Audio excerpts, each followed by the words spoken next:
Welcome to the Leo. రాష్ట్రంలో మరొక సంచలనానికైతే తెరదీశారని చెప్పొచ్చు. మరొక కొత్త పార్టీ ఏర్పడబోతుంది. అదే జేడి లక్ష్మీనారాయణ ఏర్పాటు చేయబోతున్న జై భారత్ పార్టీ అని చెప్పి ఇప్పుడు ఆ గుసగుసలు అయితే వినిపిస్తున్నాయి. ఈ రోజే దీనికి సంబంధించి పార్టీకి సంబంధించి జేడి లక్ష్మీనారాయణ ఒక ప్రకటన చేసే అవకాశం ఉందని చెప్పి చెప్తున్నారు. దీంతో ఆంధ్రప్రదేశ్, ముఖ్యంగా ఆంధ్రప్రదేశ్ రాజకీయ వర్గాల్లో కూడా ఒకసారిగా చర్చనీయాంశంగా మారింది. ఎందుకంటే జేడి లక్ష్మీనారాయణ అనే వ్యక్తి ఆల్రెడీ కొద్ది గొప్ప ప్రజలకు తెలిసిన వ్యక్తి, రెండు తెలుగు రాష్ట్రాల్లో కూడా సుపరిచితం ఉన్న వ్యక్తి. గతంలో తాను సిబిఐకి జాయింట్ డైరెక్టర్గా పనిచేసిన సమయంలో జగన్మోహన్ రెడ్డి గారు లాంటి అక్రమాస్తుల కేసును ఆయన విచారించారు. ఆ తర్వాత ఆయన పేరు వెలుగులోకి రావడం జరిగింది. అనంతరం తరువాత ఆ జనసేన పార్టీలో చేరటం, తర్వాత పోటీ చేయటం, ఓడిపోవడం, అనంతరం పార్టీ నుంచి బయటికి రావడం, ఇవన్నీ మనకు తెలిసిన విషయాలే. అయితే ఇప్పటికే అనేక సందర్భాల్లో నేను వచ్చే ఎన్నికల్లో 2024లో పోటీ చేస్తానని చెప్పి జేడి లక్ష్మీనారాయణ ఇప్పటికే అనేక సందర్భాల్లో చెప్పి ఉన్నారు. అలాగే ఆయన వివిధ సామాజిక కార్యక్రమాల రూపంలో కూడా ప్రజలతో కలుసుకునే ప్రయత్నం చేస్తున్నారు. అటు అమరావతి రైతుల సందర్భంలో కానివ్వండి, లేదా వేరు కార్యక్రమాల సమయంలో ఆయన అయితే ప్రజలతో మమేకమయ్యే ప్రయత్నం అయితే చేస్తున్నారు. సో దీని వెనక ఉన్న అసలు కథ ఏంటంటే ఆయన కొత్త పార్టీ ప్రారంభించబోతున్నారు. అయితే అది ప్రాంతీయ పార్టీగా ఉంటుందా, లేదా జాతీయ పార్టీగా ప్రారంభిస్తారా, ఆంధ్రప్రదేశ్కు మాత్రమే పరిమితం చేస్తారా, లేదా రెండు తెలుగు రాష్ట్రాల్లో దీని ఏర్పాటు ఉంటుందా అనే విషయాలు అయితే ఇప్పటివరకు స్పష్టత లేనప్పటికీ కూడా ఈరోజు సాయంత్రం పార్టీ ప్రకటనపై ఒక స్పష్టమైన ప్రకటన చేసే అవకాశం ఉందని తెలుస్తుంది. ఇప్పటికే అనేక మంది మేధావులు, నిపుణులు, అలాగే వివిధ వర్గాలకు చెందిన వారందరితో కూడా జేడి లక్ష్మీనారాయణ ఈ పార్టీ పెట్టడానికి సంబంధించి చర్చలు జరిపినట్టుగా తెలుస్తుంది. అయితే ఒకవేళ నిజంగా పార్టీని కనుక ఈరోజు ప్రకటిస్తే ఎన్ని స్థానాల్లో పోటీ చేస్తారు, వచ్చే ఎన్నికల్లో తాను ఒక్కడు మాత్రమే పార్టీ పెట్టిన తర్వాత పోటీ చేస్తారా, లేదా తమ తరపున అంటే 175 నియోజకవర్గాల్లో అభ్యర్థులు నిలబెట్టడం అనేది దాదాపు సాధ్యం కాకపోవచ్చు. బట్ కొన్ని ప్రాంతాల్లో అయితే అభ్యర్థులు నిలబెట్టవచ్చు. ఎవరైతే జేడి లక్ష్మీనారాయణకు అనుకూలంగా ఉన్నవారో కొన్ని ప్రాంతాల నుంచి ఆ పార్టీ తరపున అయితే నిలబెట్టే అవకాశం ఉందని చెప్పి చెప్తున్నారు. ఇప్పటికే ఏ ప్రాంతాల్లో ఎవరెవరిని నిలబెట్టాలనే దాని మీద కూడా ఒక అవగాహన వచ్చినట్టు ఆల్రెడీ ఆ అభ్యర్థులతో కూడా మాట్లాడినట్టుగా అయితే వార్తలు వస్తున్నాయి. గత ఇటీవల కాలంలో దీనికి సంబంధించి చర్చలు కూడా జోరుగా జరుగుతున్నాయి. చాలామంది రాజకీయ మేధావులు, నిపుణులతో పాటు ఆ మాజీ నేతలను కూడా చాలామందిని జేడి లక్ష్మీనారాయణ సంప్రదించినట్టుగా తెలుస్తుంది. అయితే వీళ్ళంతా పార్టీలోకి ఆహ్వానించడానికి సంప్రదించారా, లేదా రాజకీయ పార్టీని ప్రారంభించేటప్పుడు సూచనలు, సలహాలు తీసుకోవడానికి సంప్రదించారా అనే విషయం అయితే స్పష్టత లేనప్పటికీ కూడా చాలామందిని అయితే వివిధ సామాజిక వర్గాలకు చెందిన వారిని, అలాగే ఆయా రంగాల్లో నిపుణులు కూడా కలవడం జరిగింది. అయితే జేడి లక్ష్మీనారాయణ పార్టీ పెట్టడం మీద ఆల్రెడీ విమర్శలు కూడా మొదలయ్యాయి. కేవలం కాపు ఓటులను చేల్చడం కోసం జేడి లక్ష్మీనారాయణ ప్లాన్ చేస్తున్నారు. దీని ద్వారా అది జగన్మోహన్ రెడ్డికి లబ్ధి చేకూరే అవకాశం ఉంది. ముఖ్యంగా పవన్ కళ్యాణ్ ఓటింగ్, ఏదైతే కాపులకు చెందిన పవన్ కళ్యాణ్ ఓటింగ్ ఉందో దాన్ని చీల్చే ఉద్దేశంతోనే ఈ పార్టీ ఏర్పాటు చేస్తున్నారని చెప్పి ఒక బలమైన వాదన కూడా ఉంది. ఎందుకంటే గతంలో జగన్మోహన్ రెడ్డి చేపట్టిన 1-2 సంక్షేమ కార్యక్రమాలను ఆల్రెడీ జేడి లక్ష్మీనారాయణ పొగిడిన సందర్భం మనం చూడొచ్చు. అప్పట్లోనే తీవ్ర విమర్శలు ఎదుర్కొన్నారు. ఒక అవినీతి పరుడు రాష్ట్రంలో గత 4.5 ఏళ్లుగా అలా అరాచక పాలన చేస్తుంటే ఆయన మీద పొగడ్తలు కురిపించడం ఏంటని చెప్పి అనేక మంది విమర్శలు కూడా చేశారు. సో ఈ నేపథ్యంలో మళ్ళీ ఇప్పుడు ఈయన కొత్త పార్టీ అంటున్నారు అంటే ఖచ్చితంగా కాపు ఓటుని ఏదైనా చీల్చే ప్రయత్నం చేస్తున్నారా? టీడీపీ జనసేన పొత్తులో కాపు ఓటింగు బెనిఫిట్ అవ్వకుండా జగన్మోహన్ రెడ్డి చీలిక తెచ్చి, ఎందుకంటే దాదాపు పవన్ కళ్యాణ్ టీడీపీతో కలిసి వస్తే కాపు ఓటింగ్ మొత్తం కూడా ఆ టీడీపీ జనసేన పొత్తులోనే ఉండే అవకాశం ఉంది.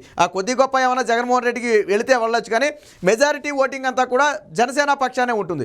సో ఈ నేపథ్యంలో దానిలో చీలిక తీసుకురావడం కోసం జగన్మోహన్ రెడ్డి ఆడుతున్న డ్రామాగా అయితే మరికొంతమంది చెబుతున్నారు. ఎందుకంటే ఇప్పటికిప్పుడు జేడి లక్ష్మీనారాయణ ఎలక్షన్ 3 నెలలు లేకముందు ఇప్పటికిప్పుడు పార్టీని ప్రకటించడం పట్ల అనేక అనుమానాలు ఉన్నాయి. నిజంగా పార్టీని ప్రకటించాలంటే కనీసం 1 ఏడాది ముందైనా ప్రకటించి ఉండాలి, కానీ ఇప్పటి వరకు ఏమీ లేదు. ఇటీవల జగన్మోహన్ రెడ్డిని పొగడటం, ఇప్పుడు పార్టీ ప్రారంభిస్తున్నారు, దానికి జై భారత్ అని పేరు పెడుతున్నట్లుగా కూడా వార్తలు రావడంతో తీవ్ర విమర్శలు అయితే ఎదుర్కొంటున్నారు.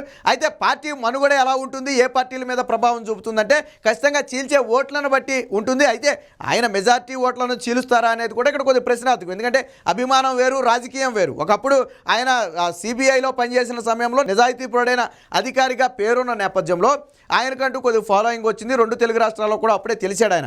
ముఖ్యంగా జగన్మోహన్ రెడ్డి కేసుల విచారణ సందర్భంగా జేడి లక్ష్మీనారాయణ పేరు ఒకసారిగా వెలుగులోకి వచ్చింది. తర్వాత జనసేన పార్టీలో చేరడం, పవన్ కళ్యాణ్ సిద్ధాంతాలు నచ్చి నేను ఆ పార్టీలోకి వెళ్ళానని ఆయన చెప్పడం జరిగింది. ఆయన పోటీ చేయడం కూడా జరిగింది వైజాగ్ నుంచి. తర్వాత ఎంపీగా పోటీ చేయడం జరిగింది. సరే, తర్వాత జరిగిన పరిణామాలతో ఆయన అయితే పార్టీ నుంచి బయటకు వచ్చారు. ఎందుకు వచ్చారనే దాని మీద ఇప్పటికీ స్పష్టత లేనప్పటికీ కూడా ఆ రోజు నుంచి కూడా ప్రజలతో అయితే మమేకం అవుతున్నారు కానీ బట్ ఏ రాజకీయ పార్టీతోనూ పూర్తిగా అయితే టచ్లో ఉన్నట్టుగా లేరు. కానీ ఇటీవల జగన్మోహన్ రెడ్డిని పొగుడుతూ ఆయన మాట్లాడటం, దాన్ని వైసీపీ సోషల్ మీడియాలో దాన్ని షేర్లు చేయటం, అంటే వైసీపీ సోషల్ మీడియాలో ఎవరైతే గతంలో జగన్మోహన్ రెడ్డిని అరెస్ట్ చేసి అవినీతి పరుడని చెప్పి అరెస్ట్ చేసి కేసులు విచారణ చేశాడో అలాంటి వ్యక్తే ఈరోజు జగన్మోహన్ రెడ్డిని పొగిడాడని చెప్పి దాన్ని సానుభూతిగా మార్చుకునే ప్రయత్నం చేశారు. సో ఇవన్నీ పరిశీలించిన నేపథ్యంలో ఖచ్చితంగా దీని వెనక జగన్మోహన్ రెడ్డి హస్తం ఉందా అనే అనుమానం అయితే కలుగుతుంది. వాళ్ళు అన్నట్టుగా కాపు ఓటింగ్ చేల్చడం కోసం ఏదైనా కుట్ర పన్నారా అనే అనుమానం కూడా కలుగుతుంది. అయితే ఇక పార్టీ పెట్టడం అనేది అంత ఆషామాషి విషయం కాదు. కొద్దిగా ఆర్థికపరమైన ఇబ్బందులతో పాటు రకరకాల ఇబ్బందులు ఉంటాయి. ఎందుకంటే ఒక పార్టీ పెట్టిన తర్వాత ముందు ఆ పార్టీ స్టాండ్ ఏంటనేది ప్రజలకు తెలియాలి. అలాగే ఆ పార్టీలో చెప్పుకోదగిన నాయకత్వ లక్షణాలు ఉన్న వ్యక్తులు కూడా ఉండాలి. మరి ఇప్పటికిప్పుడు ఒకవేళ ఆయన జై భారత్ అనే పార్టీ పెడితే ఆ పార్టీలోకి వెళ్ళడానికి ఇతర పార్టీలకు చెందిన ప్రముఖులు ఎవరైనా సిద్ధంగా ఉన్నారంటే దాదాపుగా లేరని చెప్పొచ్చు. ఎవరైనా యువత కానివ్వండి లేదా కొత్తవారు కానివ్వండి ఆ పార్టీలో ఆకర్షితులై వెళితే వెళ్ళొచ్చు. బట్ ఇప్పటికే రాజకీయ ఉద్దండులుగా ఉన్న ఎవరు కూడా ఆ పార్టీ వైపు చూసే ప్రయత్నం అయితే చేసే అవకాశం లేదు. ఎందుకంటే ప్రస్తుతం తెలుగుదేశం పార్టీ జనసేనతో పాటు వైసీపీ పార్టీ లీడ్లో ఉంది. సో ఈ పార్టీ పెట్టినా అది చెప్పుకోదప్ప ప్రభావం చూపకపోవచ్చు అని చెప్పి కొంతమంది చెప్తున్నారు. అయినా ఎంతో కొంత ఓట్లను చీలిస్తే అది వైసీపీ పార్టీకి మేలు చేస్తుందన్న ఉద్దేశంతోనే జగన్మోహన్ రెడ్డి డ్రామా ఆడిస్తున్నారు. ఇది అనేక సామాజిక సమీకరణాలతో పాటు ఆర్థిక పరమైన అంశాలతో కూడుకున్న విషయం. అయితే ఈరోజు దీని మీద జేడీ లక్ష్మీనారాయణ స్వయంగా ఈ పార్టీ ఏర్పాటుకు సంబంధించి ఒక ప్రకటన చేసే అవకాశం ఉందని చెప్పి సన్నిహితులందరూ కూడా చెప్తున్నారు. బహుశా పార్టీ ఏర్పాటు జరిగితే కన్నా ఇప్పటికే దానికి జై భారత్ పేరు అనుకున్నట్టుగా తెలుస్తుంది. విశ్వసనీయ సమాచారం ప్రకారం ఇప్పటికే పార్టీ ఏర్పాట్లకు కావాల్సిన రంగం అంతా కూడా సిద్ధం చేశారు. సో ఈరోజు ప్రకటించడమే తరువాయి అని చెప్పి చాలామంది చెప్తున్నారు. అయితే ప్రకటిస్తారా లేదా, నిజంగా పార్టీ ఆలోచన జరిగిందా లేదా అనేది కూడా మనకు తెలియాల్సి ఉంది. ఏదేమైనా ఈరోజు సాయంత్రానికి జేడీ లక్ష్మీనారాయణ విషయం అయితే బయటకు వచ్చే అవకాశం ఉంది. మొత్తంగా ఆంధ్రాలో ఒక కొత్త పార్టీ రాబోతుంది అనేది మాత్రం ఇప్పుడు చర్చనీయాంశంగా మారాయి. ఎంత లేదన్నా జేడీ లక్ష్మీనారాయణ ఎవరికీ తెలియని వ్యక్తి కాదు, ఖచ్చితంగా తెలిసిన వ్యక్తే. అయితే యువతలో కొద్దో గొప్ప ఆయన మీద కొంత ఫాలోయింగ్ ఉన్నమాట కూడా వాస్తవం. ఎందుకంటే గతంలో జరిగిన విధానం కానివ్వండి, ఆయన మాట్లాడే మోటివేషన్ స్పీచ్ కానివ్వండి, కొద్దో గొప్ప ప్రజల్ని ఆయన ఆకర్షితులు చేసిన మాట వాస్తవమే. సో మరి ఆ ఉద్దేశంతో ఒకవేళ పార్టీ పెట్టుంటే అది సానుభూతిగా మారి ఓట్లుగా మారుద్ది అనేది ఇక్కడ అనుమానమే. ఎందుకంటే మనం 2019లో పవర్ స్టార్ లాంటి ఆ వ్యక్తే 2019లో ఏమీ చేయలేని పరిస్థితి. సో అలాంటి కరిష్మా చిరంజీవి, గతంలో పోల్చుకుంటే మనం చిరంజీవి. సో అలాంటి వాళ్ళే ప్రభావం చూపలేని పరిస్థితుల్లో జేడీ లక్ష్మీనారాయణ ప్రభావం చూపుతారంటే ఆ స్థాయిలో చూపలేరు. ఇకపోతే దాదాపుగా ఒక 20 స్థానాల్లోనైనా సరే తమ అభ్యర్థుల్ని వచ్చే ఎన్నికల్లో నిలబెట్టే ప్రయత్నం చేస్తున్నారు. అది కూడా జనసేనకు మెయిన్ డ్యామేజ్ చేసే విధంగా కాపు ఓటు ఎక్కువ ఉన్న చోట్ల తన అభ్యర్థులను పెట్టే ఆలోచనలో ఉన్నట్టుగా అయితే ప్రచారం జరుగుతుంది. ఒకవేళ అదే కన్నా నిజమైతే ఖచ్చితంగా జగన్మోహన్ రెడ్డి హస్తం ఉంది అని మనం కూడా నమ్మాల్సిన పరిస్థితి వస్తుంది. ఇప్పటికిప్పుడైతే హస్తం ఉందా లేదా అనే విషయం అయితే మనం చెప్పలేం. కానీ విమర్శల రూపంలో అయితే ఖచ్చితంగా జగన్మోహన్ రెడ్డి హస్తం ఉంది. ఎందుకని అంటున్నారంటే కొద్ది రోజుల క్రితమే జగన్మోహన్ రెడ్డిని ఆయన సంక్షేమ పథకాలను పొగడటం కూడా జరిగింది. సో అప్పుడే అర్థమైంది జేడీ లక్ష్మీనారాయణ ఏదో కుట్రకు తెరదీస్తున్నాడని చెప్పి ఇతర పార్టీలు అయితే విమర్శిస్తున్నాయి. మరి జేడీ లక్ష్మీనారాయణ పార్టీ పెడతారా లేదా, పెడితే రెండు రాష్ట్రాల్లో పెడతారా లేదా కేవలం ఆంధ్రప్రదేశ్కే పరిమితం చేస్తారా లేదా జాతీయ స్థాయిలో దాన్ని మార్చే ప్రయత్నం చేస్తారా అనేది కూడా వేచి చూడాలి. జై భారత్ అనే పార్టీని అయితే పెడుతున్నట్టుగా చెప్తున్నారు. ఆ పేరు నిజమా కాదా అనేది ఈరోజు ప్రకటన చేసేకైతే ఒక స్పష్టత వచ్చే అవకాశం ఉంది. ఏది ఏమైనప్పటికీ ఇప్పుడు జేడీ లక్ష్మీనారాయణ పార్టీ అనేది ఇటు 3 పార్టీల్లో కూడా, అటు వైసీపీ పార్టీతో పాటు ఇటు తెలుగుదేశం, జనసేన, ఈ 3 పార్టీలో కూడా ఒకంత ఉత్కంఠనైతే రేకెత్తిస్తుంది. మరి నిజంగా పార్టీ ఉందా లేదా, పెడితే తన సిద్ధాంతాలేంటి, ఏ ఉద్దేశంతో పార్టీ పెట్టారు, ఖచ్చితంగా పార్టీ ఆవిర్భావం సందర్భంగా పార్టీని ప్రకటిస్తే తన లక్ష్యాలు విధానాలు కూడా ఖచ్చితంగా చెప్పాల్సి ఉంటుంది. సో ఎన్ని స్థానాల్లో పోటీ చేసే అవకాశం ఉందనే విషయాలు కూడా చెప్పాలి. అలాగే పార్టీ నిర్మాణంలో ఎవరెవరు ఉన్నారనే విషయాలను కూడా ఖచ్చితంగా వెల్లడించాల్సి ఉంటుంది. మరి ఇవన్నీ ఈరోజు సాయంత్రం ప్రెస్ మీట్ పెట్టి ఆయన వివరించే అవకాశం ఉందని చెప్తున్నారు.